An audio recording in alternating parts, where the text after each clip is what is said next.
Post show vibes. Is that what we doing right now? That's what we doing. Yo, Envy, we live? We live. Where's Ray J? Where's the goat at? Is the goat? I wonder if the goat. Ray J.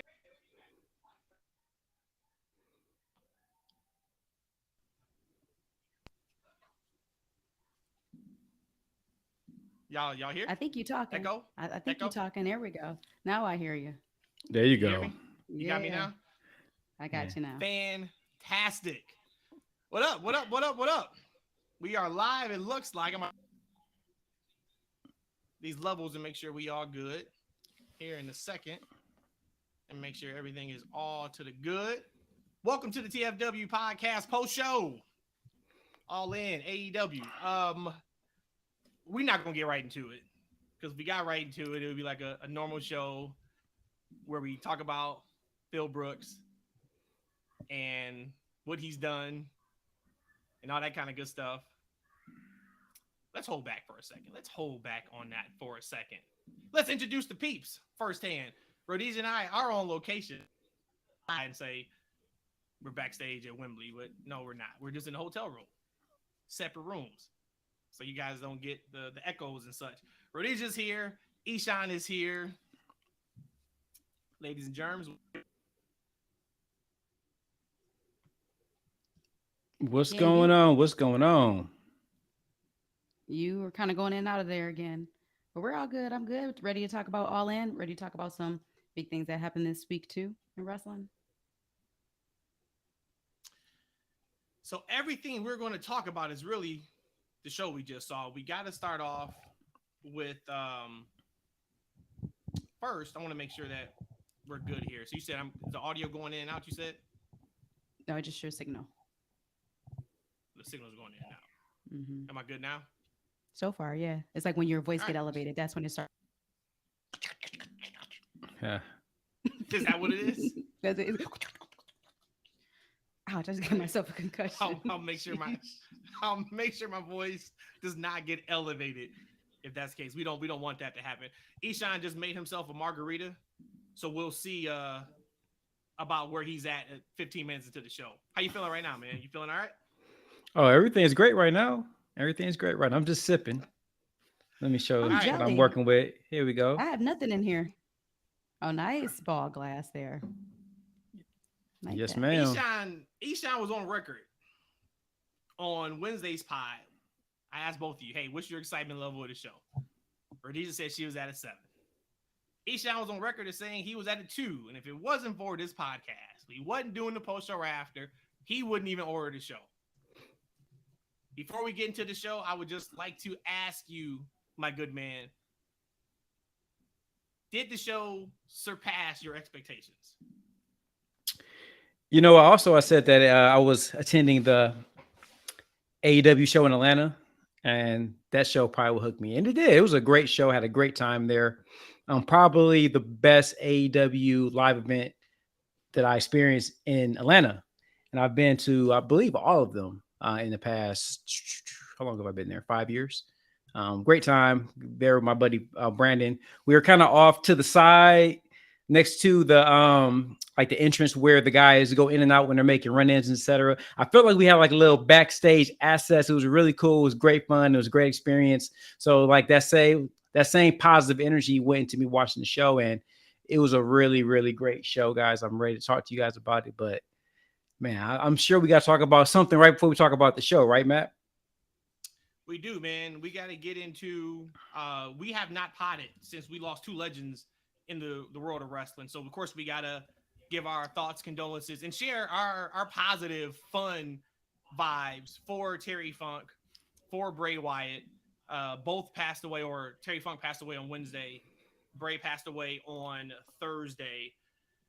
In regards to Terry Funk, depending on how old you are, you may not be too familiar with the Funker. Terry Funk is somebody that anybody in wrestling would look at as a legend. Terry Funk had a run in ECW at the age of 50.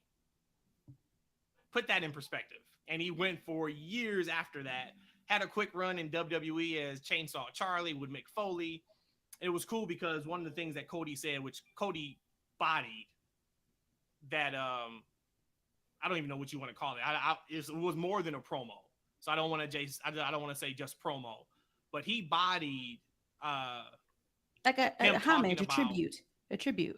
him talking about Terry Funk on SmackDown. And one of the things he said, which was really, really cool, he said Terry was the guy that would always give you the rub. He would pull you from the bottom and bring you up to his level. And that was one of the first times as a younger teenager of me really being able to. And it was Age Outlaws on Monday Night Raw. You guys remember, I'm sure you've seen in video packages if you weren't watching wrestling back then, that was where the New Age Outlaws pushed Mick Foley, at the time I think he was Cactus Jack, and Chainsaw Charlie off the stage onto the ground in a garbage can. And at the time, the New Age Outlaws were not what we know of them with DX and what they became and all that. They were just two guys that was put together, and now we're going to try a hill run with them. And I remember watching that at the time, and I was like, that's a pretty big deal. Like, they're not at that level when they gave him that. And you look up, and all of a sudden now, New Age Outlaws gets with DX, and they're off to the races. So I really, really enjoy that. Rhodesia, you may not know much about Terry Funk. Any memories of actually watching Funk back in the day? I just knew that Mick Foley always repped him as much as he could. That he hardcore style and credited it to Terry Funk.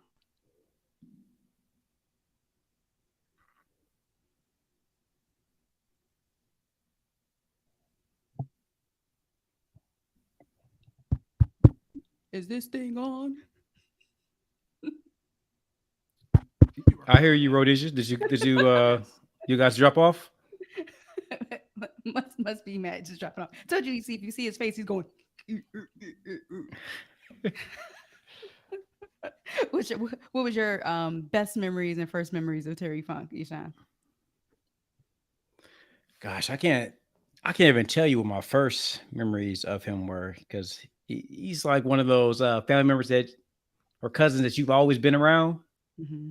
Like, right. And you just can't think of like, hey, when's the first picnic that I saw you at? Or when's the first family event that I've seen him? I've seen him in so many places for so long. Big fan of his. I would say probably my most memorable run of his was back in the late 80s. I believe he had just came back to NWA and he feuded with Ric Flair. That was a really good feud because I've respected Rick's career. I thought he was great back in the day, but I wouldn't say he was my favorite wrestler. I acknowledge how charismatic he was, how good in the ring he was. But their feud was really awesome. Chainsaw Charlie was another one. I saw some of his ECW stuff. He's just been around in a high level in so many different promotions. Just RIP and rest in peace, Terry. I know you just cut out for a second there when you said Chainsaw Charlie. Was that when he was in WWE then? Yeah, that's when he came back with Cactus and or Mankind, and they were feuding against the New Age Outlaws. Cool. Yep. R.I.P. Terry Funk. Yep, and then had to run in almost any territory or promotion that was worth it. And then we all know and love Bray. We know what that's about. Just from a situation on a sad piece. Man, my heart breaks for JoJo, his kids, Bo, his sisters, his dad, his family. That's, we know that Twitter and social media has had an outpour of love and support over the last few days. I'm just so happy and I guess blessed to say that, man, we got a chance to see him in his element and give us his art. Everybody has been talking about just how creative he was and the mind for the business that he had and how original he was. And man, for us to be able to experience that, I just hope that he knew how loved he was. The outpouring of support that I saw over the last couple of days with Bray.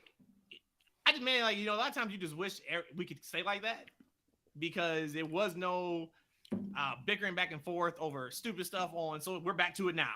As soon as Nigel McGuinness announced how many people paid to get into All In, you would have thought somebody on Twitter said that WWE is the worst promotion in the world because those toxic fans that are only about just WWE and everything else can suck it. And there's AEW people like that too.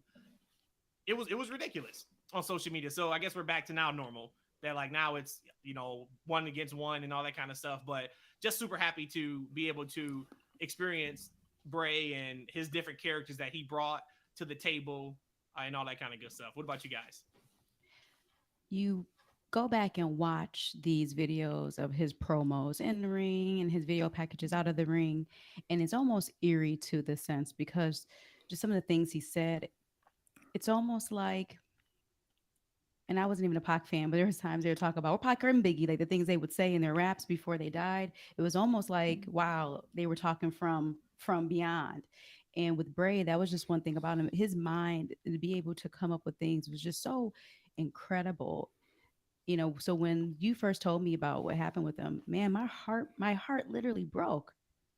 You know, I'm older. I was older than Bray. So this is somebody who's younger than me that's gone. And it's just like, how? Like, why? Why? More importantly. That's when I guess you just go deep down and you go to and rely on faith and just say, hey, thank God, thank the universe for giving us Bray for the time we did have him. And then just be grateful in that moment. But everything that he did, um, it's just it was almost like a masterpiece. It was masterful, and then you can see with all the wrestlers that was close with him, they all loved him. Everyone said how great of a guy he was. You know, the good die young. I see. Yeah, you know what? I still haven't processed this one yet. I usually I didn't watch SmackDown yet, and I pretty much didn't follow Twitter um after he passed. I was actually busy with work most of the day, so I never really got a chance to kind of really gather my thoughts around it. But it's just sad. Probably is the reason why I'm kind of not trying to. Hmm. It's really sad because you know you guys know how big of a Bray fan I was. I was looking forward to him coming back. I saw a post briefly. That's why I kind of just turned Twitter off. I think his bootmaker had just made some boots for him for his Mm, eventual return, Wow. and that just hit for me, man. I'm like, I can't do this today, man. yeah. Because you know we're especially Matt and I, Rhodesia, we've been watching wrestling forever, right? And we've seen so many legends pass too early, right? We've seen so many of them pass away. Um, but it seemed like the new crop of wrestlers kind of learned the lessons from the guys in the past, and but now you're still getting, life is still hitting us. We had Bray, Brody was another one, man. Like Brody was for me, just started to hit his stride as a character, and he passed, and then um, well, my man Jay passed. That was another one. I mean, these guys just passing way too soon, and I feel bad for the kids and the families. Rest in peace. Much love and respect to everyone, the families. Another weird thing about me, like even like in these games I love, like I'll stop using Hmm. guys, like if they pass away. Like I just can't. For me, I don't know what it is, but Oh, you mean I, like 2K or whatnot? yeah, I'll stop in 2K. I'll stop using guys if they've gone. But I decided, you know what, I'm going to honor Bray. This is going to be a way for me to continue being a fan of his, is to digitally allow him to live on my TV screen. So much love, RIP to him, and love to his family. There it is. All right, I am. Give me like 15 seconds because we are not live on Twitter, and I think I just figured out where to go. So give me a second. You guys talk amongst yourself. Y'all know where we starting. Y'all Yeah. know where we're going to start. And if y'all want to start talking about CM Punk and Jack Perry, if you want to do that, by all means, do that. Let me go ahead and tweet out this link right now. Well, I'm not about to sit up Mm-mm-mm. here wasting any more of my time talking about Phil Brooks. So if Eshawn wants to go ahead and start talking about the tomfoolery that's always surrounding him, go right ahead. Look, this is Toxic Jack. This Toxic Jack started this. Punk, look, I got a plug back in London. He told me Punk was minding his own business, eating a donut, talking on the phone, playing with the dog, and then all of a sudden Jack busts up in the locker room talking about Cry Me a River and talking about some glass. But at the same time, though, my man Miro, he went on Twitter. Where Sure these just did. you might not be you might not know about this, but Miro went on Twitter and said fake news, fake Wow. news. So maybe Which this didn't happen. what's fake news? Fake news that there was no Everything. altercation, or fake news that Punk that Jack instigated it first or what? Well, we know he instigated it first when he said real glass, whatever he said when on the limo scene or the back body drop or suplex it was. But what's fake news? Well, real news was that Phil was minding his own business, eating donuts, Mm. but Before the his match, he was altercation eating donuts before the match. after the match. I thought this I- was I before. don't- This happened. I thought right Well, he's before definitely him and lying about Joe's the match. donuts. Donuts ain't Yeah, he was happening. eating. I was gonna say, this The happened right donut- before the- you went out with Joe. The donuts happened. Yeah, the donuts happened, and I guess the whole thing. I guess it's made up. That's what Miro was saying. He said to the article that Sean put out. He said it was fake news. Where there's smoke, there's fire. That's how I look at it. So was Miro and Gorilla the whole time? Where did this allegedly happen? Right before Punk came out for his match. So if you had to hear it for that, then that would mean in Gorilla, right? And not like in a locker room. Correct. I wonder where Cash was at during that time. Had it on him. We know Well, he what didn't it get is. he didn't get there fast enough, evidently, huh? We know what it is. He had it on him. My apologies, guys. We're still trying to get this live on Twitter. We thought we had it. I see it, but I don't think that we're live for some reason. I don't think it's there, but we are on YouTube, which is fantastic. And then, of course, Hey, YouTube. yep, of course, you guys can listen to it after we post it. I'm gonna continue to try to look into it, but let's go ahead and get this thing started. Hey, real pause for a second, man. Yes. I gotta acknowledge Brandon. This is a perfectly fine drinking glass, sir. Okay, it got a little blue down there. It's nice and wide, enough for the beverage. This is a great drinking glass. I recommend it. Well, ahead, to be Matt. fair, Brandon, or to be fair, to Brandon, that is more like a martini glass and not more of a margarita Thank you. glass. No, I'm He said agreeing thank with you. You don't even Brandon. know why he's saying thank you. I'm agreeing with Brandon. I'm saying that that's more of a martini glass than it is a margarita glass. Jesus H Christ. So here's the thing. Let's get into, before we get to the Punks, for any matches you guys want to go to, we gotta talk about the main event, which I thought the main event was fantastic. Let's just talk about first the fill of the show. Tony, or like I said, Nigel came out and said it was 81,035 people paid attendance, which is the largest attendance in the history of wrestling paid. He had just announced at the Scrum that there was over 90,000 people in attendance, which is incredible. They also announced they're going back next year, August 25th, back in Wembley for All In. So this is evidently their WrestleMania now, which is great for them. But let me ask you guys, just in terms of the look, the feel of the show, what'd you guys think about just that piece? Did this show live up to, from a aesthetic, presentation, the hype of being the biggest wrestling show in history? Aesthetically, yes. The production I thought was fine, except for when I saw my man pushing MJF down the ramp. I thought that was a little nasty there. But overall, production-wise and aesthetically, I think it looked great. I just felt off with the show, but I just think a lot of it has to do with, one, I'm not at home watching it like I normally would watch a PLE or pay-per-view. And two, it's early. I'm used to watching wrestling shows later in the evening. So it's kind of, I think that just threw my vibe off. They went about 5 hours, and I'm like, all right, what's next? Usually, if it's at night, after about 3 hours, I'm like, man, this show's getting long in the tooth. Real. Yeah. So I just felt a little off to me overall.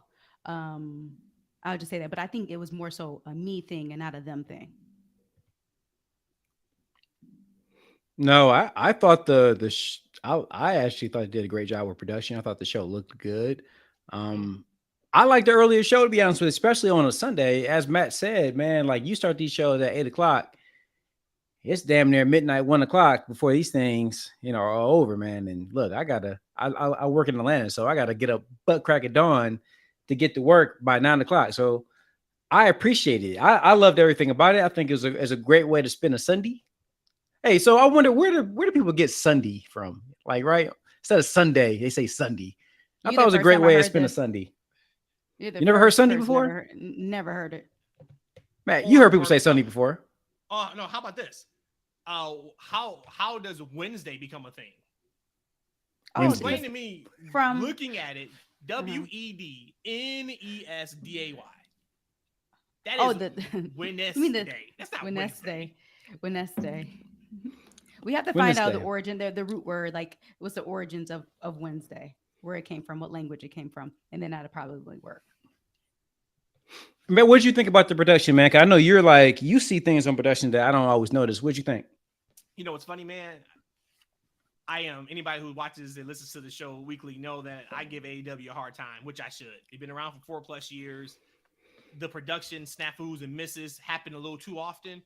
I cannot complain today. Kudos to the AEW team, from the entrances to the lighting to the pyro to the camera work, all top notch.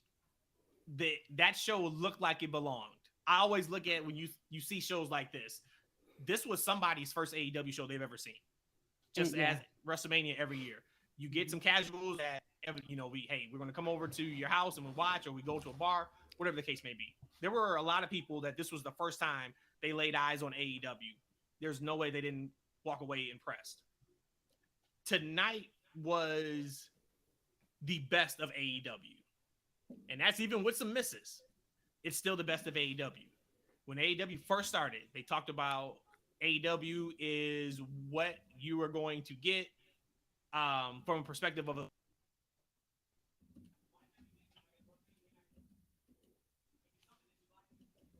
about it. Same thing tonight with All In. No matter what you like. If you like technical wrestling, it was there. If you like hardcore wrestling, if it was there. If you like blood and guts, it was there.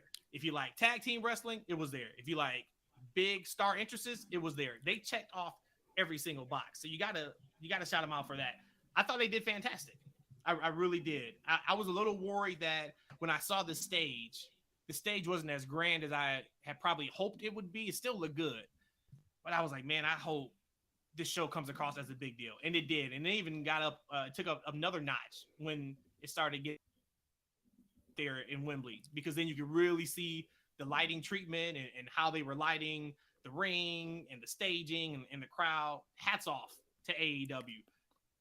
Besides what we're about to talk about, it has to be looked at as just a rousing success of a night. $10 million, it looks like, minimum was the gate.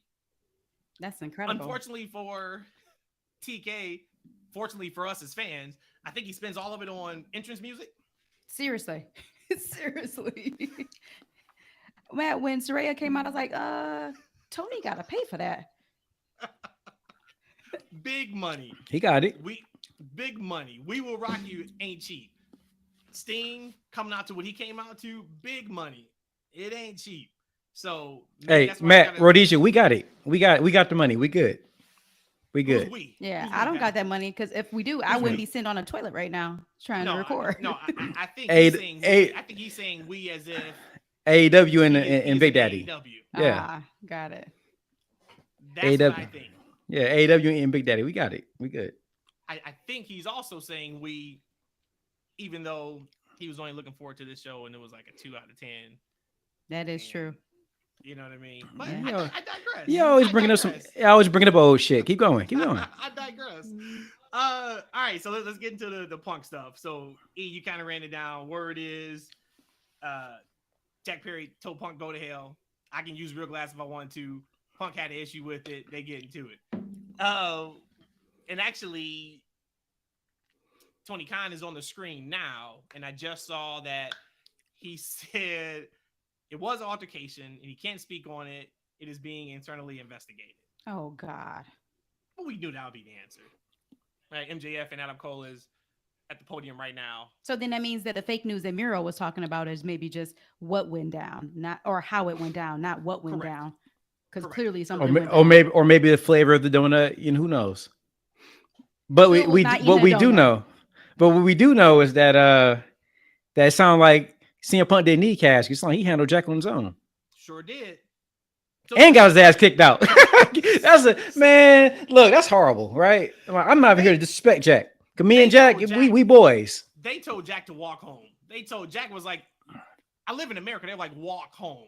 He got his ass whooped and he got kicked out. God damn. How you gonna start a fight, get your ass whooped and get kicked out? Get choked out. And they're like, nah, man, you gotta go. I wonder if we saw that. Have we seen the last of Jack Perry on AEW TV? Like, legit question. Absolutely not. Because here's what we do know. Is that right now, Jack Perry is not playing a character. This is who he is. And it's playing out on TV. This is going to be great heat for him. I think we're going to see the best of Jack Perry coming soon. I think you got to make a statement. And I'm not saying that he's fired, but we know a suspension has to come. So, all right, so let's get down to the real. So this is what they said. According to one side of the story, it's claimed that Jack Perry approached CM Punk backstage and stepped in his face. And then he bumped CM Punk. Punk was hold on. Wait. Hold on. You said that who went into whose face? Jack. Correct. He got in Phil's face. He approached CM Punk backstage, stepped into CM Punk's face, and then he bumped CM Punk. Period right there. Mm-hmm. Punk was then said to have pushed Jack Perry. Hey, man, back up. I'm about to go out and wrestle. You heard Joe's music? I'm up next. I'm leading this show. I'm on the real show. I ain't on the pre-show. That was what Punk probably said. Punk then, or Perry then allegedly came at Punk. And then CM Punk choked up Perry. Hey, I got extra news on here. It looked like Jack smacked the donut out of Phil's hand. If that ain't disrespect, I don't know what is. You know, you shouldn't be disrespecting Punk saying he's eating a donut before he's about to have a match. He's heading to the ring. At this point, cult personality is ringing off in Wembley. And he's got Jack Perry in the guillotine. And he's like, I told you, little man, do not use real glass. We don't do that here on Collision. And they were like, this isn't Collision. This is not Collision. This all then he got up off Jack Perry, ran through the curtain, made in time to start the pay-per-view like he should have. At this point, this is when the officials are telling Jack Perry, you got to walk home, dude. And he's like, my hotel is 5 miles away. They're like, no, not the hotel. You got to walk home. So thoughts and prayers to Jack Perry. Hopefully, like, I don't know where he's at right now. I don't even know. You can't even drive, right? You got to take a flight from England to America. Across the pond. He got an Uber. You take a boat. Anna probably was there. Anna probably was there. She probably hooked him up. Good thing is he dropped the FTW title to Hook, so he's no longer a title holder. So they don't have to run a storyline come Wednesday. No. If that is accurate. So then that was what my assumption is Miro was arguing or saying it was not true. All his response was, that's fake and untrue. Let's play a little bit of, because we know this happened, right? We know for 100% fact this happened. Is there any way Jack Perry was not in the wrong for what happened? Okay, well, so there's two levels of wrong. You know, the sticks and stones can break bones, but words will never hurt me. So what he was wrong to start with by saying that line on live TV, like, again, why are you airing your dirty laundry? So he was wrong there. The real wrong came on whoever contacted who first. So real glass, go cry me a river. Is that what it said? He said. So, so that was wrong. That was the instigating part of being wrong.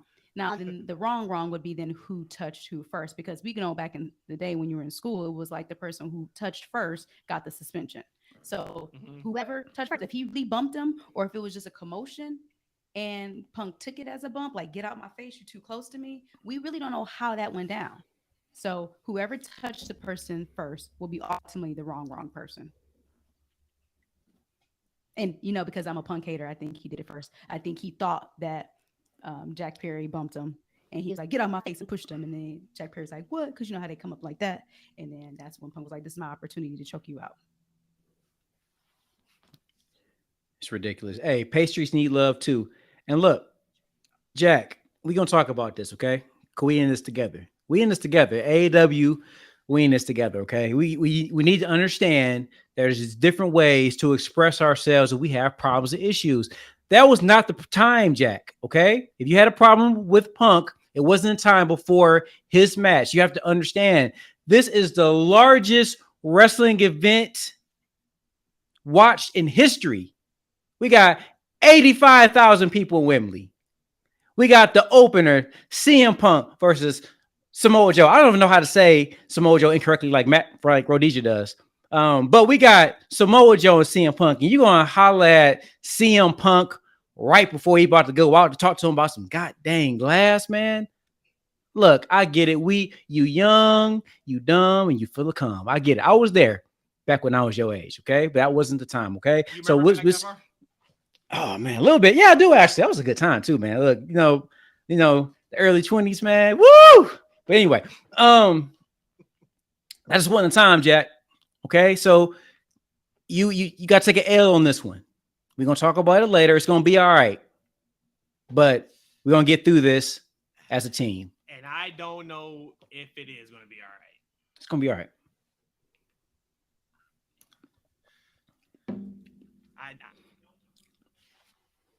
What we do know, though, is that there are certain people.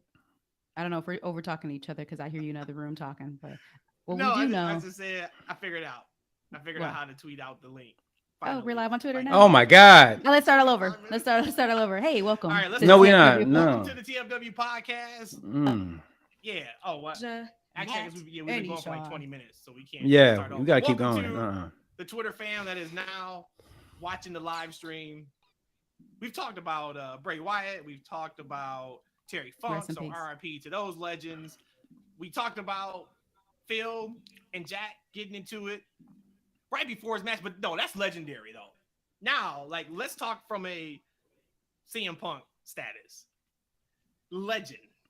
Has there ever been somebody who choked somebody out before their match, goes out, puts on a great match, wins that match, and still at Wembley? So the person that got choked out had to go. You got to leave. Get out. You're no longer needed here. Go.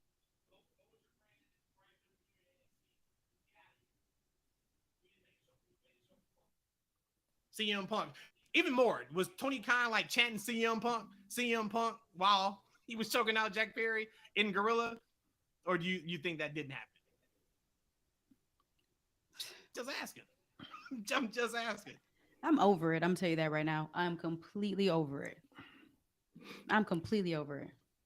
Look, it was a growing moment for Jack. Okay, it was a growing moment for Jack. Phil and I, we passed all that. Okay, we had a great match. We had a great start to the show. Brody, how'd you feel about your girl, Mercedes, being in the crowd? Looked like she was fully engaged too. Saw her twice. I'm really excited, but 3 times. I saw her twice. 3 times, baby. Yeah, we're bringing it back. Because you wanted to start all over. Oh my God. Yeah. Welcome to the TFW podcast. I am 1/3 of the host of TFW. No, Mercedes Moné. I did think that we would see something else, but I guess, whatever comes from it, I'm just going to sit back and wait for her to return to WWE as number 30 in Royal Rumble next year. I think you can kiss that one goodbye now. Well, maybe not, because either way, even if she does not do business with AEW, it's still great to have her on TV, showing that she's in the crowd. So that's a big look regardless. I want to jump back real quick on one thing because it just popped in my head because we were thinking about people in the audience. And it reminded me of the commentators when the trios match happened and they did a tribute to Bray. I just love we're at a point now in wrestling where the commentators can talk about, well, I guess really it was only WWE that was kind of like that, but that they can talk about other people in other companies and how much their impact was within the whole industry. That was really classy for me. I really wanted to acknowledge that to the commentators when they rep Bray Wyatt. They did it at the beginning of the pre-show. Okay. And then how incredible was House of Black's entrance. As amazing. Love that. Absolutely love that. But back to Mercedes. Word is that she did meet with Tony Khan and they are open to do business. Sweet. So, but she looked fantastic. Mm-hmm. She looked like a star that she is. They so showed her a few times in the crowd. Yep. We jump ahead of time then, and she's back or she's in AEW. Who's she going against? Will this be what we see her against Jay? happened a year ago, who would you give her first? Soraya, story's built.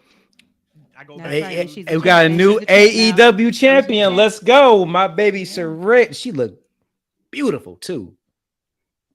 Look I great. couldn't even. I couldn't even hit on that. I was so happy for how that went down. was that the So match happy. that you didn't care about? Even giving a prediction Yeah, on the prediction show because you I didn't think care that's true. Yeah. after Yeah. you got on your high horse a couple weeks ago and trying to talk about how we all need to treat women's wrestling more and the show only had like one women's wrestling match on the card. You couldn't even give a prediction. You talking about that match?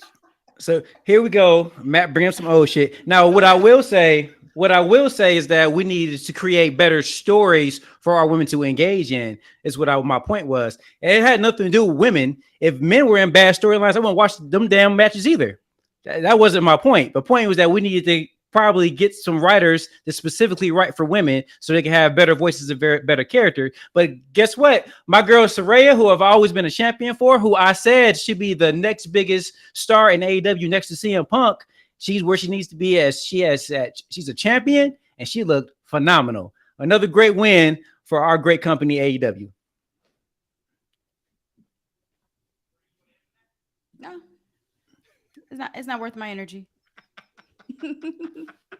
Keep it moving. Oh, but how freaking cool though was it to come out with her whole family? Like, and her mom looked like a straight badass. I knew she was a badass when she first came out, and then for her to hold her up like that, but she took it too, but and laid out, loved it. I know, and I know she got goosebumps going through that too. I just love the whole interaction, and I didn't want Saray to win at all. I wanted Sheeta to retain. I think I said that last week as well. But in that You moment, can just imagine she was like, hey, if I can get any type of physicality in, I'm down. yeah, And she's like, I'll take anything. I'll take a DDT at this point because you saw it right in her eyes when she sold. But so happy for that and for her to get that moment. You know, Trey damn near gave her life, to the industry. Luckily, was able to come back after a neck injury. I'm happy for her. I don't know if I want a long reign, but we'll see. We see the story that they tell here and what they do. yeah, I mean, and shout out to her too for being able to come back where she wasn't supposed to wrestle ever again. Right. Mm-hmm. And now she's there. Shout out to her. Great moment. Makes sense. Now, from a storyline perspective, just like the trios title Oh change, my God. storyline perspective, they got to make it work come Wednesday or come Saturday. But in the moment, they both were probably the right call. I mean, they spent 2 months putting over that Billy Gunn's retiring. He wasn't going to come back and wrestle this match to lose again. Now, where does House of Black go from here? That's what I'm most intrigued about. I don't know if that was like a semi face turn at the end where they tried to give the belts to them.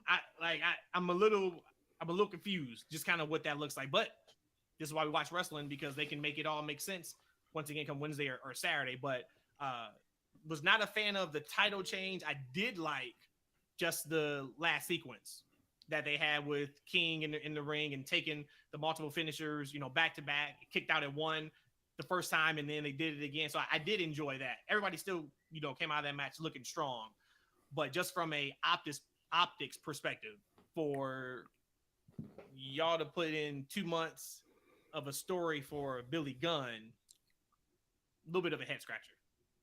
I was going to say when we got to talking about this match, I was going to get up from the podcast and go to the bathroom. Can't do that. I'm already in here. But I was so mad that they dropped their titles. Again, maybe I had super high expectations watching, match after match, banger after banger that they've had on Collision, talking about House of Black. And then there's just no way to me that the Acclaim and Billy Guns can beat them after just some of the things I've been seeing them do on Collision. Okay, whatever. I like the sequence that you said, because I even asked me, you were like, well, what was the final sequence? Do you remember? No, I don't remember. And actually, that's not a me thing. It's a them thing. I should have remembered how that ended like that. But it wasn't impactful for me. But whatever. And then them handing it over. Okay, I was okay with that. The only great thing that I got out of that whole thing was Julia getting the scissor me done. I thought that was incredible, and I thought that was so fun. And that they dropped the titles, and I'm angry about it because I don't think that was the right call, because I can't really see Billy Guns going on a trios run, because again, it's not believable. He's huge and he's jacked, I'm not going And to he's ever take also that only away from one him. person. So his name is Billy Gunn, not Billy I Guns. say that all the time. So it's Yeah. Peter Guns. Peter Guns has the Peter S on it Guns, then, yeah, right? shout out to hip hop. Yeah, he has that at the end Okay. of his name. But you know, all And that's black a people Z. put S's on everything. That's a Z. It's But Peter yeah, Guns but with a Z. yeah, This is Billy but Gunn all black people with an N. Okay, attention. All black people put S's on the back of things all the time. Kroger's, Myers, GM's, Ford's. Ignorance, Always us. evidently. Jesus. Ishan, what did you think about You Are Huge with the Sesame game? What did you think about that finish? Yeah, it was I guess it was kind of bittersweet. I had a weird feeling afterwards. I was kind of like, oh, when it happened a little bit, but I do enjoy the Acclaimed. They're not as hot as they were when they were tag team champions. Tony and I, we got to figure that out. But what I'm guessing, what we're gonna go on, is some kind of like maybe Billy Gunn retirement run, right? And like when they lose the titles, this is gonna be his Saranara because he's a big guy. And when we went to the ATL show, up close, he's a big man. When you talk about, yeah, because like, you know, I know he's old, you know what I'm saying, but like he's I was telling Brandon when we were there, like he's 60 years old, or he's might be 60 plus now, but he ain't somebody you want to mess with. Like, right, like if you see this dude, like I know he's a legit 6'5". He's chiseled. He looked like he can go. He looks like he still belongs in the ring. But I'm thinking maybe this might be a farewell run for him, and I'm okay with that because HOB, they look menacing. They look hot. I don't know how they came out all white, and the group name's House of Black, but it works for them. So they can rebound from this. They're still going to be a permanent fixture on Collision. They're still going to make some noise, and I think they're going to probably eventually get it back. I think this is just part of the story for them. Okay. Let's double back to the first two matches. We kind of ran over really quick. We don't have to spend a ton of time on it. I guess we can wait till we kind of go over anything y'all want to talk about, till we talk about the main event, because that is where the meat and potatoes of this show was. Joe and Punk. I love that they were having fun out there. Which you can tell, Joe was having the time of his life. So that was awesome to see. I love the Cena and Hogan spot that they did together. So now do we just go to Punk and Starks in like a strap match? Punk or Starks mentioned on Collision that he had the belt in his hand and he made a comment about the belt that he has next week would be even longer. I take that as a strap. Do we get a strap match at All Out in Chicago? And is that something that even interests you right now? I think we're missing a co-host, so I'm going to go ahead and go in Rhodesia's place. I'm interested in anything they got going on because I think CM Punk and Samoa Joe are. I want more Samoa Joe on my TV screen, so this gets me there. I'm perfectly fine with that. You know, if they have another match and Samoa Joe loses, like this is 3 straight losses for the king of television, right? That's kind of weird, but I'm here for a continuation of their feud because it doesn't seem like this is over between them. But I think Samoa Joe won his next match, right? And then for the women, I thought it was a fun match. Before the main event, I actually had that down as the most fun match. Not like hard hitting, not best, not star ratings, but just in terms of fun. They really told the thread of the Outcasts of Dilly not being what they are as we know them as going forward. They started that quick in that match, and that was the thread throughout that match, which I enjoyed that. I thought that was really cool. So we talked about Saraya winning the title. Do you think the Outcasts go forward and it's Ruby and Saraya, or do they disband this week completely? You know what? At this current stage, I don't know if I would mind if they disbanded. Because Tony Storm's character is becoming very bizarre, to say the least, right? And it doesn't kind of fit with the Outcast, what she's kind of doing. I'm not sure what's next for Saraya from a character perspective, as far as her being the champion.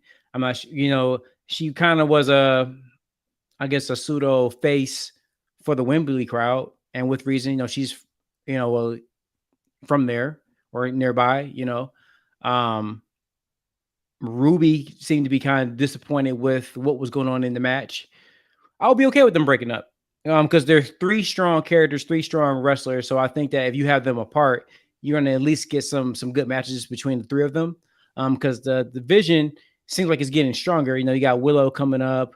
I didn't necessarily care for Sheeta's second run. Super short. I think she only had 2 title defenses, right? And then she already lost it. I mean, it's kind of weird we did that, but maybe at some point we hit a reset button. But I'm all in on Saraya being champion. I'm all in on her being top of the women's division. And I'm all in on Toni Storm's new character. And I think that she can step away from the outcast that allowed that character to kind of flourish a little bit more. Break up the outcast. I almost called them damage control, but break up the outcast. They're all strong people, like Ishan said, alone. You don't need to be in a group.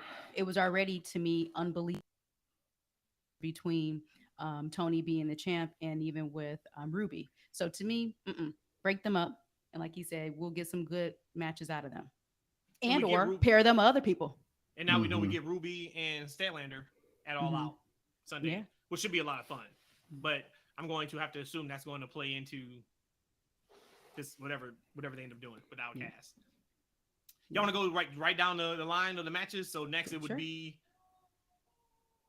All right, so we can go right down the line. Okay, let's go. Hurts my heart to do this. Okay. It does. Okay. Kota Ibushi. Oh. You've given me so many memories. Dang. I've watched you and Okada. Tear the fucking house down. And Kenny. And OG Bullet Club. More times than I can count. At 4 a.m., 5 a.m., 6 a.m. in the morning. Kota Ibushi, you, sir, are washed. Kota Ibushi, you, sir, need to go away for a little bit. Kota Ibushi, you have been replaced by Takeshita. And Takeshita is a younger, stronger, dare I say, better version of Kota Ibushi? We can't say better. I'm going to say better. No, you can't say better. Kota's washed. Maybe you could say today. You could say today better, but you can't say that. Takeshita, who I love, you can't compare him right now to Ibushi's legendary career. And I just think that when you mentioned something that Ibushi was going through some things over the last couple of years, that could still be it. To me, it's hard to believe you were that incredible for that long. Stay away, brother. You are washed now. Because you're right. That was my question to ask y'all. What do y'all think about his performance? I was in and out of the match, running to get the DoorDash food, but so it's just like, damn. He was also in and out of the match. Now, to be fair, he looked better than he did at Blood and Guts. He did. Yep. And it pains me to do this. Yeah. Kota, we just go away for come back at Wrestle Kingdom time or come back during, I don't know what's the next big AEW thing, but Takeshita is the new and improved you.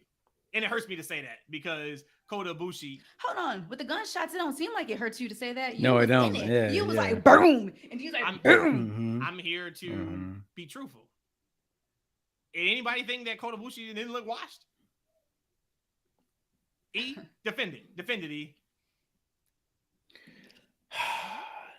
See, I got to tell you our plan again. Here's the thing about what's going on with Kota Ibushi. Okay. He was out for over 2 years with a serious injury. He's only had a couple of matches. He has to work himself back into conditioning.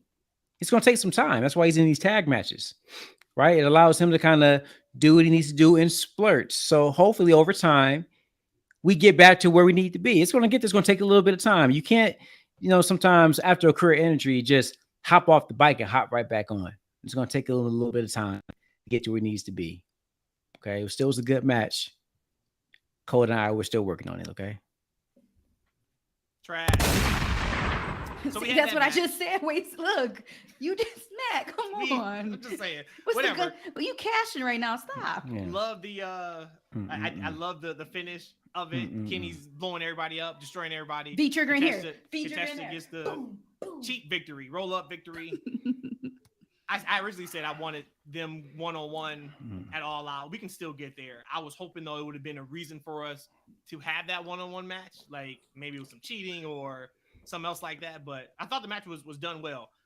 Both Kenny and Hangman got the superstar treatment.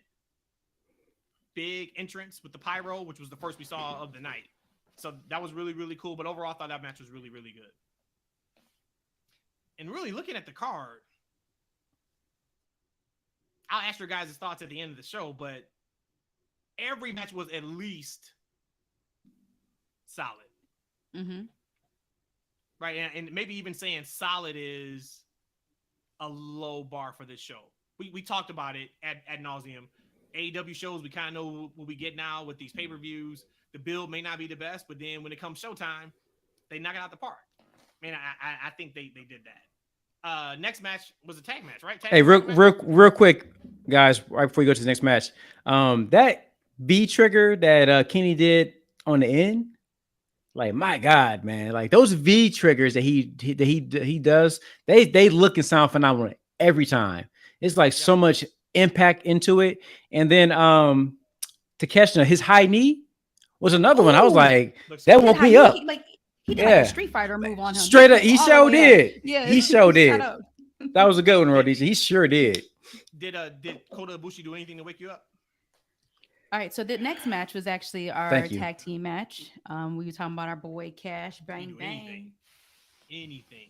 I've moved on from that. My guy slipped off the rope when they did their. Oh, that was. Oh, hey, and how in a you may or may not have paid attention to him. I'm sure you did, but how good is Jay White? Like everything he did, he's finally starting to hit what I wanted from him when he first debuted. Yeah, he was really good in that match, right? No, I wouldn't say he did anything like that was like, he like those V triggers or like that high knee, but everything he did looked good. And he was like in the right place for most things too. Mm-hmm. He's a star, man. He's a star. But Bullet Club Gold, just in general.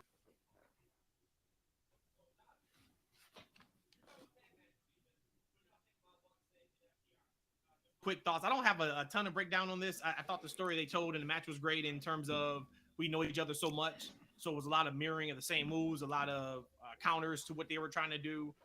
I thought the finishing sequence was fantastic, but I thought this was like a match of the year, and it was not. I said on our preview show, I thought this would be one of the best tag matches, even eclipsing FTR and Briscoes. It didn't.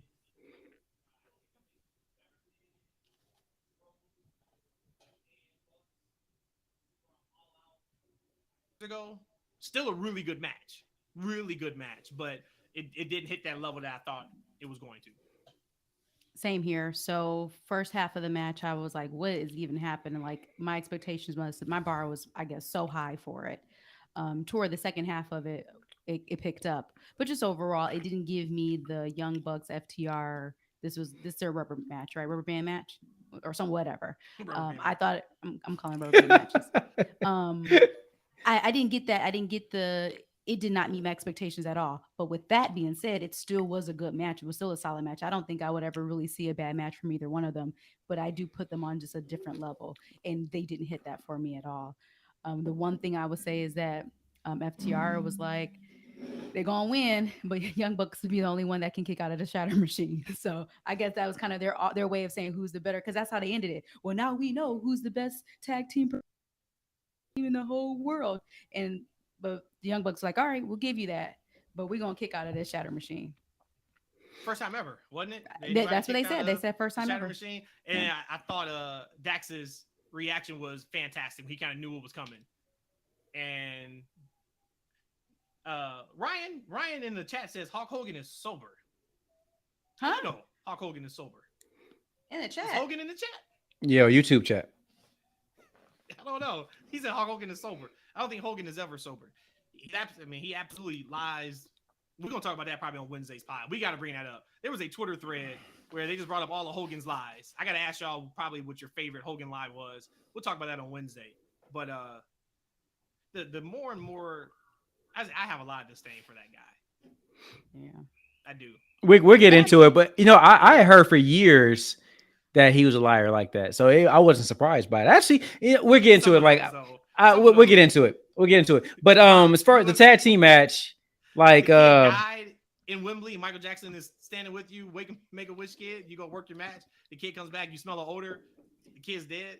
Come on, dude. Wait, dead people. Your boy talking about he wondered Freddie Mercury was there.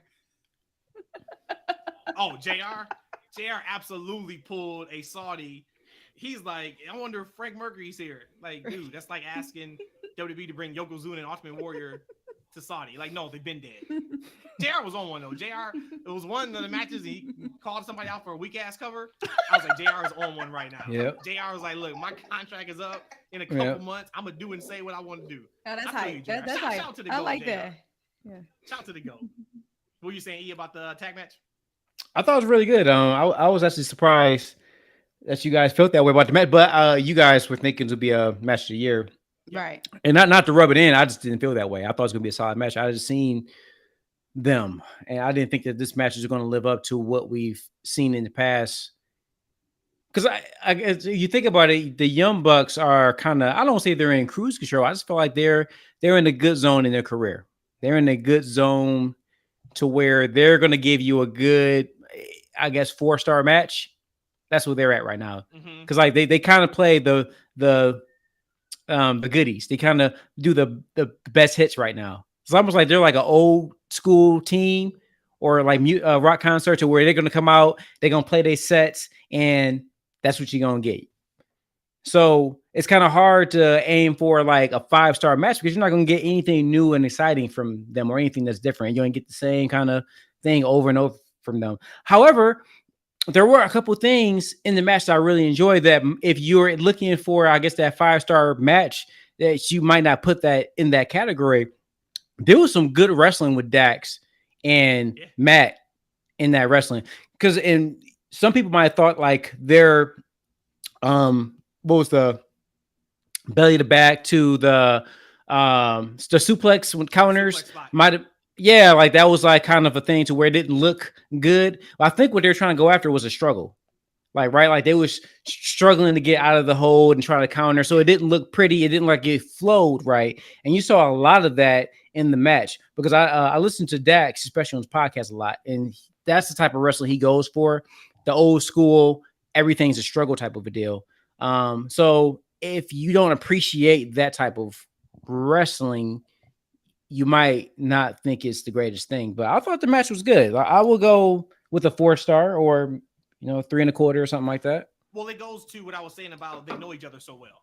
So that's where the struggle is coming from. They know what the other is going to do.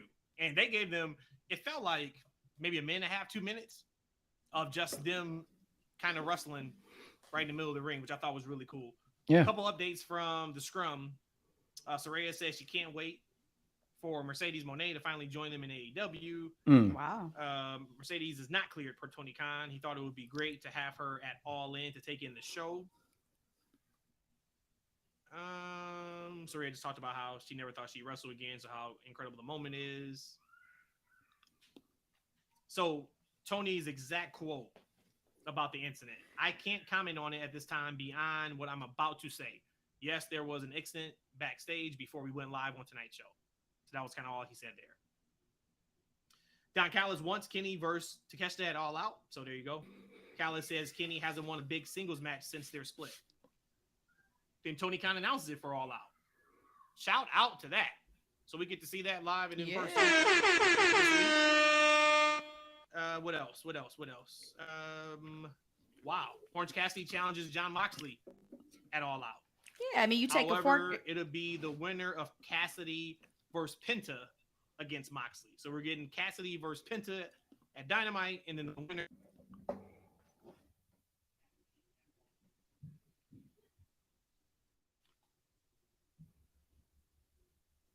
It for right now. All good stuff. All right. What was the next match? Stadium Stampede, right? There we go. I don't know how much y'all got on it. Incredible spectacle all over the place, fighting everywhere. Sue is over as she was before. They wasted some perfectly good brownies and desserts. Them cookies Probably had look some right. eclairs on there too, probably. Sure did. I need everything over there. They had some Punk's donuts on that tray. There was not one donut on that tray. Only thing I have kind of for that match was just it's time for OC to drop the belt. You can't have that kind of match, and now we know he's going to wrestle either Penta or Mox at all out. Right. It's time for Mox to take that title. Hey, that's skewer spot, bro. That was nasty, man. So nasty. I didn't appreciate that. Crazy. And he let it stick there. He looked like freaking Hellraiser at one point. Oh my god, that was sick. Yeah. Oh. I forgot to ask you guys about the Bucks. Are they turning heel? Didn't want to shake FTR's hand at the end. I think that'd be the way to inject some new energy into them, is giving them a heel run. I could see that. Like I said, I didn't think I didn't have a thought about it one way or the other, but now seeing all that, the whole reason why I felt like they didn't shake their hand was because, like, get that out of here. First of all, we ain't cool like that, and I'm mad that we lost for all. This was like for all the marbles, so I didn't take anything by them not shaking their hand, but I could see that, and then give them that extra little bump or kick start that they need to I don't say become relevant, but to be just who they are. They're the Young Bucks. Rudy's pop quiz. Yes. What does FTR stand for? Fear that revolver. That guy in the crowd who had that masterful sign, Chef's Kiss. They had a whole bunch of awesome signs then in that same area, in that vicinity of that area. There was a lot of good signs tonight. They were plants. Anything on Stadium Stampede that y'all want to talk about? Nah, I mean, honestly, I don't really like those kind of matches. I'm glad Santana's back though. I was trying to look at the dynamic of Santana and Ortiz. They still ain't talking to each other. They don't rock with each other. They hate each other. They hate each other. They chemistry look. That kind of made it seem like, okay, maybe things are cool, but nope. They didn't touch on Wednesday. I don't think they were even in the same area really. They were in the ring one time together. Yeah, and that looked awkward. No, they had a couple double team moves, but yeah, they don't look like, they look like somebody that getting along. Yeah. One thing I absolutely loved, and that was news to me about who you said Orange Cassidy is going to be fighting this Wednesday. When Penta Oscura came out in his all red, the dark version of Penta, that was pretty sweet. I love that. So for me, that alternate personality, anytime a character can have like two personalities at the same time, it takes such a level of genius, I feel. And again, I'm not saying like Penta is a genius, but for people to believe in that other character, because what it takes for you to put in your own character to somehow slice that in half and put it somewhere else. I love that. And when it's executed right, 2 thumbs up. I agree. Casket match. Sting is living legend, still doing what he does. I don't have much in terms of like kind of breaking the match down or anything. We knew Sting and Darby wasn't going to lose. When AR Fox got pulled, we knew that Swerve would end up being the fall guy. I don't think he loses anything at all, though. He came across in that match, to me, he came across as the guy. This was one of the, once again, if I had never watched AEW, from his entrance, being wrapped to the ring, and Who Kid being there, shout out to Who Kid. What up? G Unit, for sure. If I had never watched AEW and people are telling me like, oh, this guy Sting is like a legend, you got to go see his older stuff, I would walk away and be like, man, but who is that Swerve guy? Yeah. He seems like he was a king when he came out, and he got after he came down the ramp and he got on the outside of the apron before he went in, and he does this look, the taunt. I'm like, he looks like a king. Got the microphone and said, whose house? Yeah. A few times, like all that means something. That goes to, you can tell where people are slotted by entrances on these big arena shows and things of that nature. I have no worries about where he's going to be at, but he did take the fall. And then like how poetic justice is it that Darby hits the coffin drop on the coffin to win the match? So poetic. And that guy. With his hands taped up. I worry about the movie. What was the movie we just talked about with Charlize Theron on Netflix? Which one? We just watched it. Old Guard? They were like, the Old Guard, where like they're like superheroes. Yeah. And they can't get hurt until they can get hurt. So they can live like hundreds of years, and then just one day they get shot. Hey, we don't give away the movie. well, people hopefully they've seen it. That movie's old. I think we're probably the last people on planet Earth to see that movie. But it goes like, hey, they're like superheroes, and then until they're not, and then when they're not, they got to figure out like, oh man, that stab wound hurt me. My fear is that's what's gonna happen to Darby. I think Darby is like a superhero that just can't get hurt, and one day he's gonna take like a simple body slam, and he's gonna be like, I can't do this anymore. I don't want to wish my that. body just broke down on me. But watching him do that and how his hands is tied, the nip ups, the going out the ring, I lose my contact falls out. I can't breathe, smell, hear, walk, but his hands is tied behind him. And he can still do all that. I thought that was cool. And then how Sting broke it too. I mean, it's like just I don't think I can talk more about Sting than what I do now. Again, I was not privileged to watch his first half of his run, but him coming over to AEW, man, I'm just so impressed. I'm so impressed by him. I gotta tell you guys something right now. Swerve Strickland is a star, and he is going to be the first Black AEW World Champion. Let's go. I was of course he's one of my favorite wrestlers. Shout out to Louis Roman in the chat on YouTube. He asked who our favorite wrestlers were. My favorite wrestler is Cody Rhodes, but one of my favorite wrestlers, maybe 2 or 3, is Swerve Strickland, and he came across, as Matt said, as a star. Like the entrance, his look, his presentation, the way he can command the crowd. He had that whole Wembley's arena shouting Swerve's house. There you go, E. You asked about 15 minutes ago, do you put S's on the end of your words? He did that time. And my good man, you just did. It is Wembley Stadium. You said Wembley's Stadium. So Renice is right. No. It's Wembley's. It's Wembley's Stadium. It's a Wembley's. It's a Wembley Stadium. No. It's his stadium. Hold on, but I want to get back to the question about favorite wrestler. I got 5. Roman. 5 times. Oh, we know that. But no, and then Garcia. No. Who did it better? Who did it better? Was it Dax? Wasn't it Dax who was twerking? Who else was twerking? He was twerking on Twitter last week. Yeah, I'm like, okay. Yeah, so this likes anybody that moves their pelvis. There we go. I mean, from AEW, mine of course is MJF. I think he proved again tonight. If there was a shadow of a doubt, he's wrestler of the year for AEW. In WWE, my favorite would probably be. I don't know if I have a favorite right now, to be honest. Like a clear-cut favorite. I really enjoy LA Knight. I enjoy Cody. I enjoy Roman, Seth, Finn. But I don't think I have like just a top guy in WWE. Who do y'all think my favorite wrestler in AEW is?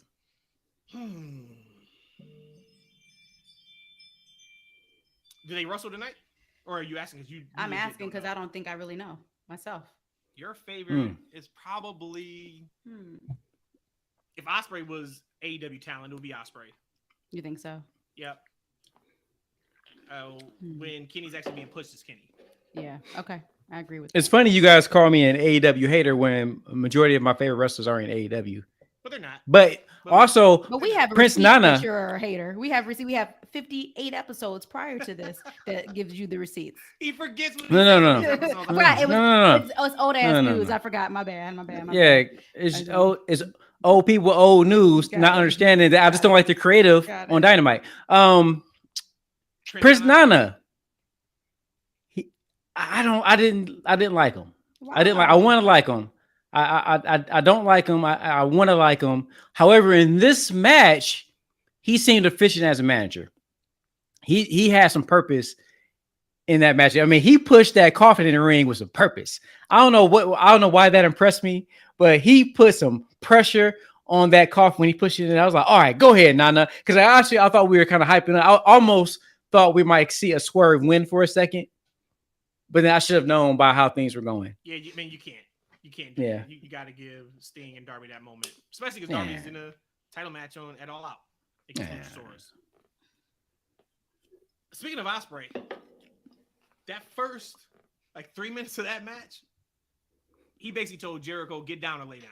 Yeah. I'm going full tilt. Keep up if you can. If you can't, Too sorry bad. for you. You about to get I exposed. got a point to prove Yeah. in this match. Slowed down a little bit, when Jericho started getting some offense in, but not gonna lie, match was better than what I thought. I still wasn't really emotionally invested in it, Yeah. but match was better than I thought. And boy, did the right person win. I am very happy that Jericho did not win that match. But only one critique about that match outside of Ospreay not wearing sweatpants. The only thing Ma'am? about it, the only thing I didn't like about it was Ma'am, you get Don things to try to interrupt the ref. Then you also then had Sammy come and hit him with a seal. So it was just like, who's really the bad guy? Who's really the good guy? And I know that it was going up leading into this. Ospreay was the bad guy. And of course, Ospreay can't be bad in his home country. But that to me was just the only one thing I would say was a little bit off to me. But overall, for it to be a Jericho match, I thought the match was real solid.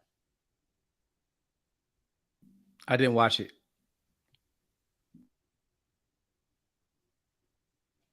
All right.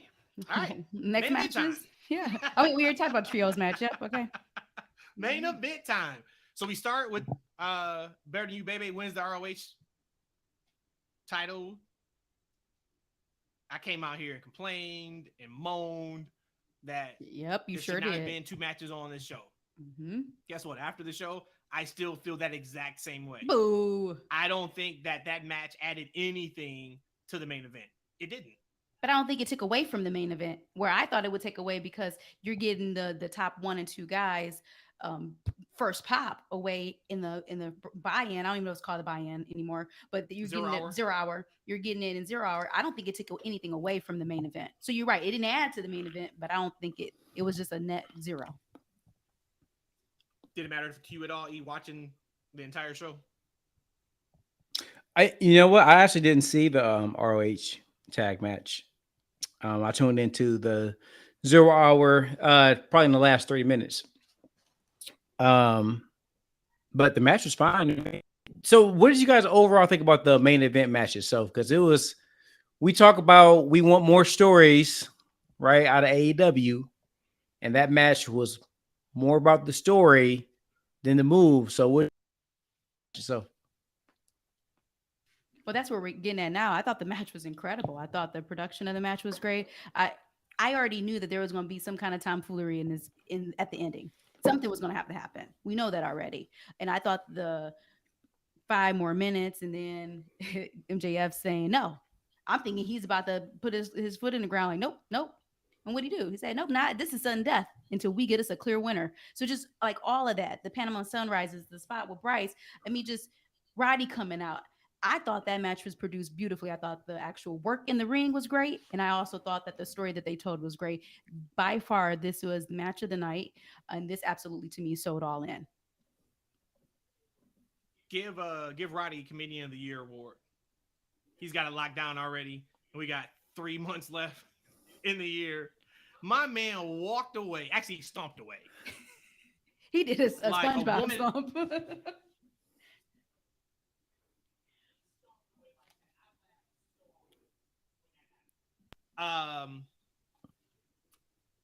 I thought the main event was worthy of AEW's biggest show in history. I agree. To answer your question about that. And they proved again, story at the end of the day is what we care about. There was a video that I think you had like copied me on it on Twitter earlier today. It was the one, I forgot what show it was at. And this guy does a 360 flip into a DDT. Oh yeah. Mm-hmm. Yeah, it was a tag team match. You could tell it wasn't a finish because you can tell when there's a finish. It cuts off after the move. One of the craziest moves you will ever see in the ring, and not a person in the arena jumped up, moved, screamed. It was just like they just saw a wrist lock. They saw a regular clothesline. And here you got Adam Cole and MJF putting over a kangaroo kick, which is a drop kick that gets the loudest reaction up to that point. And granted, we had only seen, some fluff before the ROH match. And then a double close.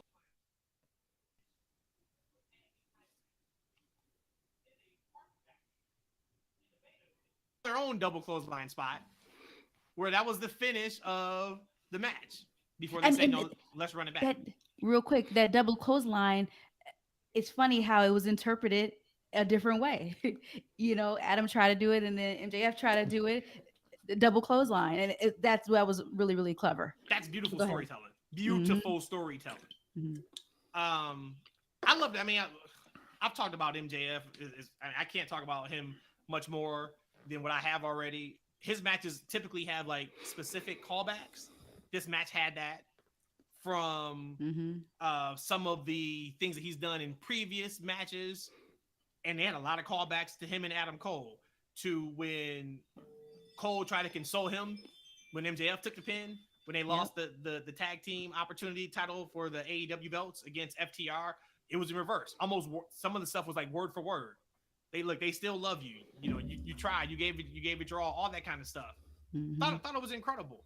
I was on the edge of my seats. Like, okay, how do you do this properly? Hmm. Because we talked about it. Anything MJF did, he wouldn't turn heel in front of that crowd. Because Adam Cole has shown numerous times leading up to this that I'm going to do whatever it takes. So if MJF cheats, if he used the ring, okay, Adam Cole tried to kill that man First twice. off, the brain buster on the steel steps. That right there, you forget you ripping his shirt off. At that point, when you did that to me, if I'm MJF, then we're no longer friends. That was so unnecessary. That was a lot. So unnecessary. It was a lot. So you had that. There was so many spots in that match where I kept thinking like, okay, what I don't want to happen, because I'm really big into this MJF needs to be a face. You guys have been listening to the show long enough. I have been on this since All Out of last year in Chicago when his video played and he came out and got the biggest pop of the night after CM Punk had just won the championship against Moxley. I said they need to make this guy a face. They didn't go with it at that time, and I've been banging that drum since. Hey, if you want to take AEW to the next level in terms of content, et cetera, make MJF the face. We're finally getting it, and what do you know? It's one of the best storylines we've seen from AEW in years and years and years, outside of anything else that he's done with Punk and Moxley and whoever else.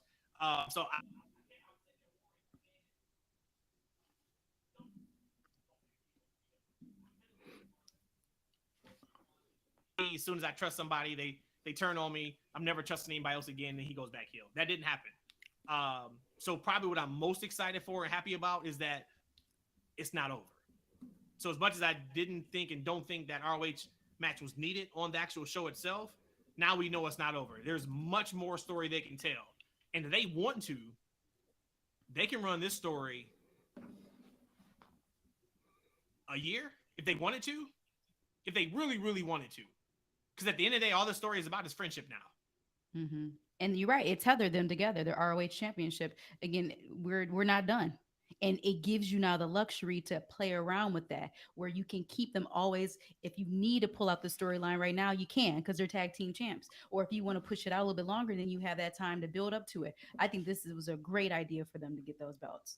And I didn't quite see the value of it before, but just depending on if they do this right and tell the story right, I think this was actually a great idea. Yeah, it was a really good match. I really enjoyed it. I know I love me some story in the match. It was very interesting to see a conflicted MJF going back and forth on the power driver response, etc. And you see that Adam Cole he didn't have that same Nope. confliction, right? He was At doing all. whatever he needed to do to try to win that match, right? And Except at for the when it came to end, the he belts, was right? Except for when it came to at the the belt very spot. end, right? Yeah. And at the end, it was almost the match was over at that point, right? So it was like, all right, look, this was about the title. Right now, this is my friendship. So it's a great story. Are you guys happy that they're continuing the friendship story with this match? And where do you think we're getting next? I think I'm happy with it. Just like I said, as far as I'm glad that they're now tethered together. It's going to be up to AEW writing to write the story for me. But I'm actually really happy that they won the ROH championship. And then with MJF staying the champion, I think it allows us just to prolong the story and prolong not in a bad way, but it allows us to stretch this out how we need to versus them being ROH champion and then now Adam Cole has the belt, and now that's telling a whole different kind of story. I still like Matt's favorite line. There's still a lot of meat on the bone when it comes to the two of them being friends. So I like this a lot. Where it's gonna go from there, I don't know. And, Hey, real quick, right before you go, and you might can answer this question too, Matt. Brandon yep, I in the saw it. chat Yep. has a question. And yeah, no, Do it you? went right to what you just asked. Yep. And Both of them, maybe actually. Rhodesia, you can maybe try and make it after Matt is done too. He put, do you think this storyline was always in the cards, or did AEW hit a lick with the popularity that emerged from the pairing? I think was the never storyline on was the cards. always in the cards. Now, do I think they may have pivoted to make it longer? Okay. Yes. Mhm. Because the plan from day one could not have been we're going to have MJF and Adam Cole win the ROH tag team titles after vying for the AEW tag team titles. Because if you look at just that, that's a consolation prize. So as much as I love this entire storyline, if there was anything I could flip, I wish they would have the AEW tag team titles because nobody cares about the ROH tag team titles. But gonna be maybe now. elevated now. Nobody, But maybe now, though. nobody, baby. It's elevated now because it's on Cole and MJF, but the actual titles themselves doesn't matter. It's now that they're just champions together is what matters. So in his next question, I think, do you think how long do you think the storyline will run for? I think they can go for a very long time because now, to your point of what's next, does Cole deserve a rematch? I don't think so. Was there anything in that match where you say, hey, Cole has a right to a rematch? No. Immediate rematch? Mm-mm. No, right? No. So now we can maybe pivot from Cole vying for that world title. Now he can focus on the tag team. Now MJF can focus on that, and along with whatever his next challenge is going to be, which I have no idea.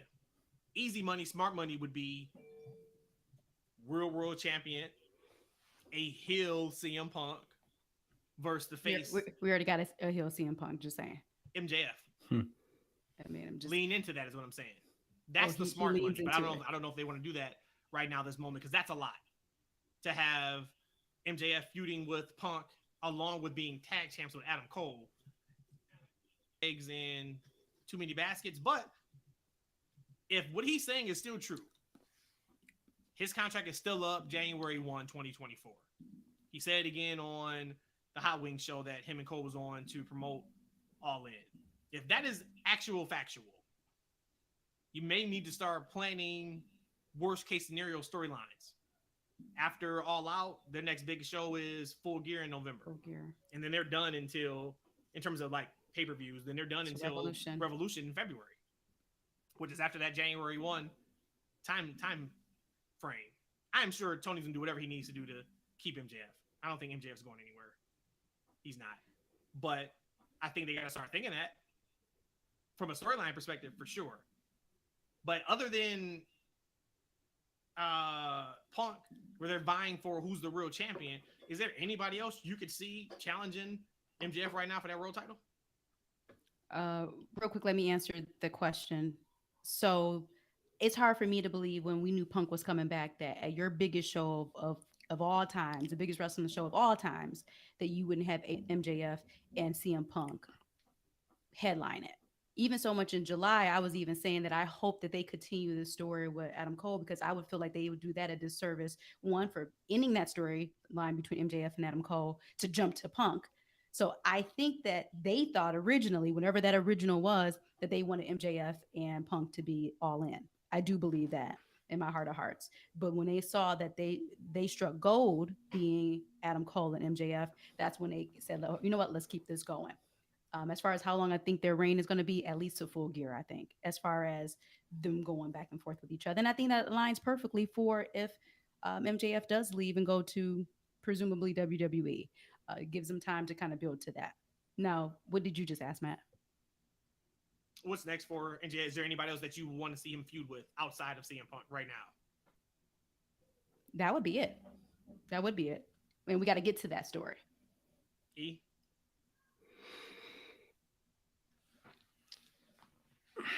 Swerve's house, but I don't want to see Swerve lose.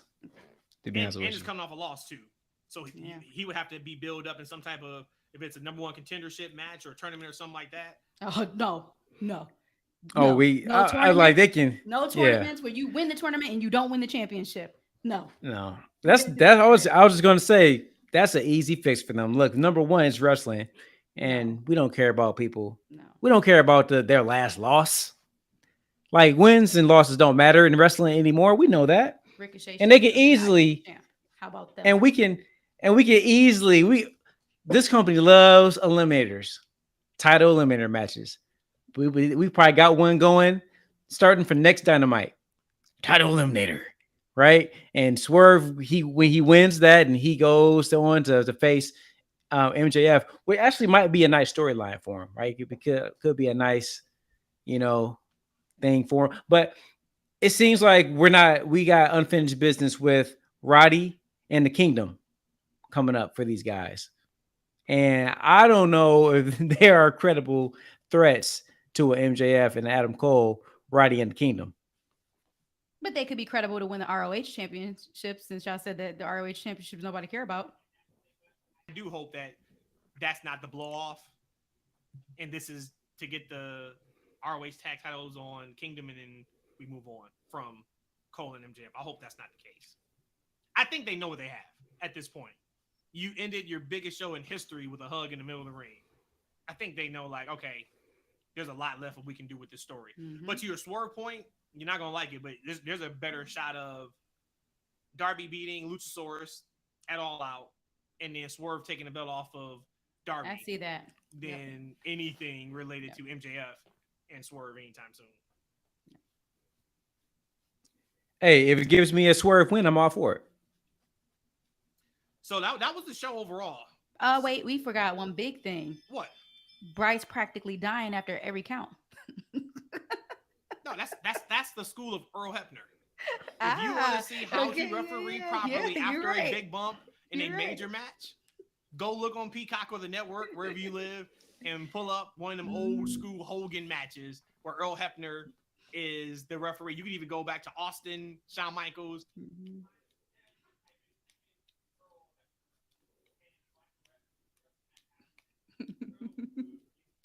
Dramatic, I'm dying, but I still got to do my job. 1, 2, 3 type count. So shout out to Bryce. Bryce took every single thing under the sun. Yeah, I mean, the match was, man, it was fantastic. Down to the throwing the table. No, you cheat. No, you cheat. The chairs. No, you cheat. Like, and then MJF putting it on his neck and dropping it down. Awesome stuff, man. So let's wrap it up. Overall thoughts on this show, and would you say the overall show? Now we got to throw out, of course, the bill. Did this show line up to being AEW's biggest show in history? Overall thoughts on the show, I would put it at like originally I said a 7, but because that main event was so good, I bring it up to like 8.5. 8, no, I'll bring it to 8. And to answer your question, no. It did not live up to AEW's greatest show. I've seen some Double or Nothings, some All Outs, hell, Full Gears, Revolutions, all the big ones. I've seen a lot. Great show. I'm gonna give it 2 thumbs up, and just put it that way. I thought it was a great show, great matches. There's only one match I didn't want to see, and that's because Jericho was in it. I love most of the finishes. I love that there's patience in this Adam Cole and his MJF thing, right? That they're kind of trying to extend this out a little bit. Kudos to them for that. Great bit of history. We're getting another All In at Wembley next year, so great for them.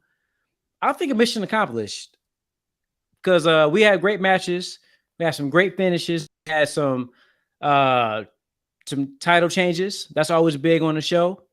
So I would say, yeah, I think it hit where it needed to hit. I agree. No, this wasn't their best show in history, but it lived up to this being their biggest show. once again, I look at it as if somebody watched for their first time, they would watch AEW next week. Yeah. I can't see. But anybody I've seen a lot of pay-per-view PLEs, whatever, of AEW that if I just saw that, I also watch next week as well. Mm-hmm. Yeah, but that wasn't in front of 80,000. I'm only going off of this was legit their biggest show in history.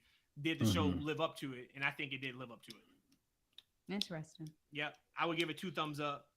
Also, a couple of quick notes before we get out of here. That whole tangent we just talked about, hey, what's the pay-per-view schedule? That's changed already. There is going to be a pay-per-view on October 1st from Seattle. It's called AEW Wrestle Dream. It's going to be in honor of Antonio Inoki. That's pretty cool. Wrestle what? Wrestle Dream. Wrestle Dream. Yep. Okay. So that's September. November October. 18th or October, excuse me. November 18th is Full Gear from LA. That was already kind of out there. He says he was asked about changing the AEW pay-per-view business model. So what, like Tony a Saturday? Tony confirms that WBD and AEW have been in discussions regarding their pay-per-view model. So But what does that mean? Oh, just pay-per-view? adding more pay-per-views. Oh, okay. Yep, adding more pay-per-views. So now that we know they're adding a pay-per-view in October, I guess you can completely throw away about 5 minutes of The last 7 minutes of us talking. what we just talked about. All right, sounds good. What else, guys? What else y'all got before we get up out of here? Again, the luxury we have of watching some really good wrestling like all the time. Yeah. Yep, 100%.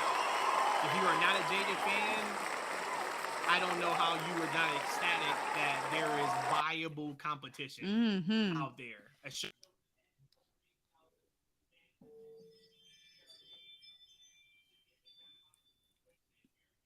A Collision on Saturday. We're getting all out on Saturday. We're getting AEW or Sunday. We're getting WWE Payback on Saturday. WWE's doing huge business. AEW's doing huge business. This is fantastic for any wrestling fan. You could not have been over the moon with WWE's creative a few years ago. You just couldn't have. But we were force fed it because besides Impact, unless you wanted to go to Indies and keep up with that, that was all we had in America. Now we have options. And tonight, I think absolutely cemented that they are here in terms of AEW. Hell yeah, they are. You are here, sir. You and Tony. Thank you guys for your contributions. We appreciate you, man. And Well, I need a paycheck then if that's the case. Tony, we did it. And now it really is about the follow-up. We did it. Because as good as this show was in the moment, they got to make Saraya a viable champion. The trios. The trios championship has got to make sense. Yep. The follow-up to MJF Adam Cole. Where does Jericho go from here? Sammy tried to give him the raise your hand. He skipped out on that. What happens with the Bucks? Where does Kenny and Takeshita go after here? Where does Swerve go after here? There is a lot. Calm Nana's ass down. Question marks. There's a lot of question marks that is going to make this either go to the next level in terms of entertainment, or we're sitting here when we benching and moaning on the next couple podcasts talking about they had a prime opportunity and they blew it. Jack Perry becomes the next biggest heel in the company. And is Jack Perry is he in the company at this point? Is he even in the company? Well, WWE will hire him. I think you were on Twitter the other day talking about something. You just missed WWE signings. You're going to probably get one Tuesday morning. Mr. Jack Perry over to WWE. Hey, look, we seen what's my man? Tay's husband. Sammy has some heat a little while, like about, was it 6 months ago, a year ago, when he was getting his ass beat left and right backstage. He all right. And he became a big heel. Jack gonna be just fine. Tony Khan said that they are keeping All Out and All In a week apart next year because he likes tradition. Because he likes who? He likes money. I like that. As long as they give us the better show every time, I'm okay with it. No, as long as next year All In is on Max. Yeah. This works. Yeah. This absolutely works. I just real quick, then we get out of here. I do want to say And we know Wade Keller's reporting has been a little shaky last couple of weeks on things he's talked about. But this is what he said about the Punk and Perry thing. Our sources indicate Punk got in Perry's face and asked if they had a problem. As words were exchanged, Punk pie-faced Perry and then restrained him in a face lock and threw some punches at him before he was pulled off. What's a pie face? Like pie face. Okay. Yeah, the Roman, Get out of here. the Uso. Get out of here. So what y'all think? Don't pie face me. I'm probably going to hit you with a bat. Hey man, CM Punk. That's not true. Hey, CM Punk had a good day, man. He whooped some ass backstage. He whooped some ass in the ring, and he got paid. Not bad. Not bad. No way that could be. If that's true, and they still told Jack to go home and kept Punk backstage. Oh my god! Son of a bitch! Get him out of my sight! Get him out of here! You know what we do? We should do, especially since Get him out of my sight! We should do this and find out. We should do an over and under 30 days before the next time we hear of a new situation where Punk is the common denominator in. Oh, this week. No, I said with a new person, not with any current beefs he got. This week. Jack's fired. Jack is not coming back to AEW. Son of a bitch! Get him out of my sight! So He's now you're gonna get Punk in a minimum backstage 2 times this week. Minimum being Collision and I forgot about that. Yeah, if he shows up. Hey, he gonna. Hey, watch on Collision next week. He gonna talk to Samoa Joe. He's like, I'm gonna beat your ass like I did Jack, and then get you fired, just like him. Is that what you want? Look, it's gonna be some good promos. Let's go, Punk. I don't want to wish my life away at all, but man, give us 10 years in advance right now, and we get this dark side of the ring, the true story behind CM Punk and AEW. Oh man, I cannot wait. I do. All of this comes like, out. All joking aside, Tony, you gotta figure this out, dude. It doesn't matter who's at fault here. The biggest show you guys have ever put on. There's drama. And you have talent that are more worried about personal issues than the greater good of what this show is supposed to be. To me, out of all that, I don't care if Jack was wrong. I don't care if Punk was wrong. Maybe one day we'll find out relatively soon exactly what happened. Even then, it's still the point of this should be, guys, where was the rah-rah speech an hour before this show? Of, look, I know we've had issues before, but we are about to take this company to the next level. Look what is out here. This is the biggest show ever in wrestling history. Let's all come together. Now, if Tony did that and this still happened, that's even more of an issue. But Tony, you got to figure it out, man, because this is not going to end well. And now you're going to have your locker room either on eggshells or you're going to have your fan base on eggshells every week thinking about what's going to happen this week. What's going to happen this week? Either way, it's bad for business. Man, we know that every locker room has issues. Every place of business has issues. We know that already. But why does it keep coming out? Not like this. Not like that. Why is it constantly coming out? We talking about practice. Not a game. Not seriously. Game. We talking about practice. So there it is. All right. Anything y'all want to talk about? So we'll be back on Wednesday. Traditional show. Wednesday, we know we're going to have Monday Night Raw. We're going to have to preview All Out and Payback. We may not even know any more matches for All Out, but will be just announced here on this show. But whatever, we'll do that. And I do want to talk about that Hogan piece and just ask you guys what was the best lie on there, because that was some craziness. But I can make up a lie and y'all won't even know. Shout out to all of our listeners. We appreciate you guys, our day ones, anyone who just found us today. You can follow us on Twitter at That's FNW. Of course, if you're watching the live stream, you know we are on YouTube. If not, we are on YouTube. That's Freakin Wrestling. We also just started our Instagram, also at That's FNW. That's everything. Take us home, guys. Thank y'all for watching and listening, and we'll see you next time. Peace.